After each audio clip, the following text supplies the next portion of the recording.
আসসালামু আলাইকুম। সবাই কেমন আছেন? আশা করছি ভালো আছেন। আলহামদুলিল্লাহ আমিও ভালো আছি।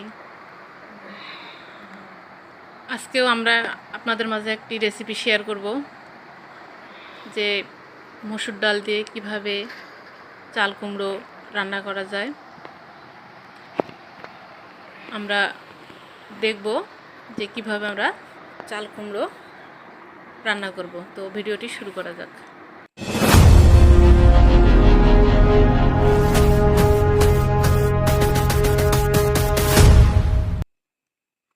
হ্যাঁ বন্ধুরা, আমরা চলে এসেছি। প্রথমে একটি চাল কুমড়ো নিয়েছি। নেওয়ার পর দেখেন সুন্দর করে আমরা কি করব, আগে ছোট ছোট করে কেটে নিয়েছি। নেওয়ার পর আমরা খোসাগুলো ছাড়িয়ে নিচ্ছি। এই যে দেখেন সুন্দর করে খোসাগুলো ছাড়িয়ে নিব। নেওয়ার পরে যেন ছোট ছোট করে আমরা কেটে নিচ্ছি। এই যে ছোট ছোট করে কেটে নিচ্ছি। হ্যাঁ হ্যাঁ, ওই যে অলরেডি আমাদের কাটা শেষ হয়ে গেছে। এখন আমরা চাল কুমড়োটা একটু ভাপিয়ে নিব, কারণ ভাপিয়ে নিলে হয় কি এর গন্ধটা একটু থাকে না, এই কারণে ভাপিয়ে নিয়েছি। তাতে একটু এই যে পানি সামান্য একটু হলুদ দিয়েছি, যাতে একটু এই যে আমরা যে মসুর ডালটা নিয়েছি সেখানে একটু পানি দিয়ে রাখলাম আপাতত, যতক্ষণ একটু হয়নি আর কি। এই যে আমাদের এটা আমরা ভাপিয়ে নিচ্ছি আর কি। পানিটা একটু টকবক করে উঠলে আমরা করব। এই যে আমাদের রেসিপি অলরেডি চলে আসছে। দেখেন উপকরণগুলো চলে আসছে। এই উপকরণগুলো আমরা এখন দেখেন এখানে নিয়েছি চাল কুমড়ো, যে আমরা যে ভাপিয়ে নিলাম চাল কুমড়ো নিয়েছি, মসুর ডাল নিয়েছি, আর আমরা যে মশলা জাতীয় উপকরণগুলো সেগুলো নিয়েছি। এখন আমরা পাতিল দিয়েছি চুলার মধ্যে, আসলে ম্যাজিক চুলায় দিয়েছি আমি। আপনারা চাইলে চুলাতেও রান্না করতে পারেন, খড়ির চুলায়, সমস্যা নেই। তবে দেখেন আমার অলরেডি পাতিল গরম হয়ে গেছে, আমি তেল দিয়ে দিয়েছি। এখন তেলটা একটু সামান্য গরম হলেই আমি দিয়েছি পেঁয়াজ কুচি। পেঁয়াজ কুচি দেওয়ার পরে দেখেন একটু নেড়ে দিচ্ছি। নেড়ে দেওয়ার পর তারপর আমরা দেব রসুন কুচি। আপনারা চাইলে বেটে নিতে পারেন, সমস্যা নেই। তো এই যে রসুন কুচি দিয়েছি, আমার অলরেডি পেঁয়াজ আর রসুন কুচিটা আমি একটু নেড়ে নিচ্ছি, একটু হালকা লাল লাল হবে। তারপরে আমার যে মশলা জাতীয় উপকরণগুলো, যেমন যে আদা বাটা দিয়েছি, আদা আপনি বেটে নিতে পারেন, অবশ্য আপনি যেটাকে আমরা গ্রাম্য ভাষায় থেতলে বলি আর কি, এটাও দিতে পারেন, সমস্যা নাই। দিয়েছি। তারপরে কিছু পাঁচফোড়ন দিয়েছি, এবং জিরা পারলে আপনি জিরা বাটা দিতে পারেন, আবার এমনি গোটা জিরাও দিতে পারেন, সমস্যা নাই। আবার গরম মশলা দিয়েছি।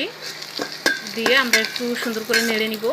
নেড়ে চেড়ে নিয়ে যখন আমাদের পেঁয়াজগুলো একটু লাল হয়ে আসবে, তারপরে আমরা কিছু এই যে দেখেন আমরা কিছু কাঁচামরিচ দিয়েছি। কাঁচামরিচে হালকা 5 সেকেন্ড বা 6 সেকেন্ড আমরা একটু নেড়ে দিচ্ছি। তাহলে হয় কি ঝালটা একটু হালকা ভাজা হয় আর কি। এইভাবে আমরা দিতে পারি। একটু এই যে দেখেন লাল লাল হয়ে যাচ্ছে। এখন লাল লাল হওয়ার পরে দেখেন আমরা এখন দিচ্ছি হলুদের গুঁড়ো দিয়েছি। হ্যাঁ, আপনার পরিমাণ মতো দিতে পারেন, সমস্যা নেই। তবে আমি যেহেতু একবার দিয়েছি, আপনারা আর একটু কম দিতে পারেন, সমস্যা নেই। তারপর মরিচের গুঁড়ো দিয়েছি। মরিচের গুঁড়ো দেওয়ার পর দেখেন সুন্দর করে আর একটু নেড়ে চেড়ে দিচ্ছি, যেন পেঁয়াজের সঙ্গে একটু মিক্স হয়। তারপর আমরা সামান্য একটু পানি দিয়েছি, মশলাটা একটু কষিয়ে নিব। দেখেন কত সুন্দর একটা কালার আসতেছে পানি দেওয়ার পরে। তারপর আমরা এই যে আমাদের যে মসুর ডাল ভেজা ছিল সেগুলো আমরা দিয়ে দিলাম। দিয়ে একটু সামান্য যে দেখেন নেড়ে চেড়ে নিচ্ছি। নেড়ে নেওয়ার পর একটু সামান্য পানি দিয়েছি। মসুর ডালটা একটু সিদ্ধ করতে হবে, এজন্য যতটুকু আমাদের পানি প্রয়োজন আমরা ততটুকু দেব। এই যে দিয়েছি, দিয়ে ঢাকনা দেওয়ার পর এই যে দেখেন আমাদের মসুর ডাল অলরেডি সিদ্ধ হয়ে গেছে। কত সুন্দরভাবে সিদ্ধ হয়ে গেছে। হ্যাঁ, এখন আমরা দিতে পারি চাল কুমড়ো। এই যে আমরা এখন চাল কুমড়ো দিলাম। চাল কুমড়ো দেওয়ার পর আপনারা এইভাবে সুন্দর করে একটু নাড়াচাড়া করবেন। এই যে দেখেন নাড়াচাড়া করলে দেখেন মশলা এবং আমরা যে হচ্ছে মসুর ডাল দিয়েছিলাম কত সুন্দরভাবে আমরা মিক্সড করতেছি। এভাবে সুন্দর করে আপনারা নেড়ে চেড়ে মিক্স করবেন। দেখেন কত সুন্দর কালার দেখা যাচ্ছে।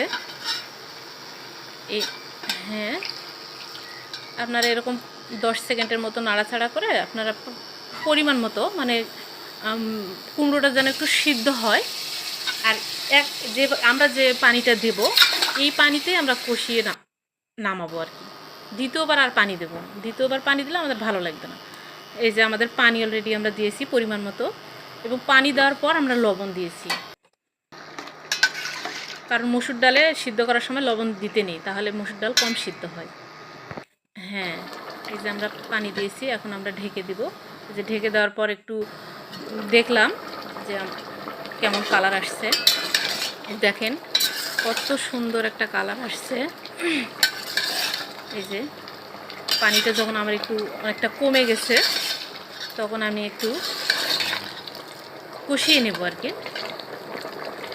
এই যে দেখেন সুন্দর করে কষিয়ে নিচ্ছি, অন্তত 5 থেকে 10 মিনিট তো কষাতেই হবে, যেহেতু আমরা তো আর সরাসরি এত ঝোল রাখবো না, একটু আটামাটা রাখবো আর কি।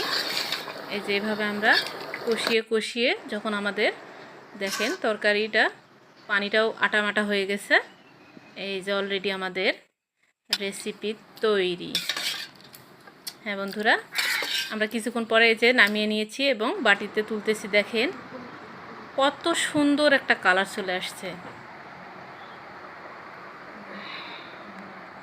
ভিডিওটি আপনাদের ভালো লাগলে অবশ্যই সাবস্ক্রাইব করবেন, লাইক কমেন্ট শেয়ার করবেন।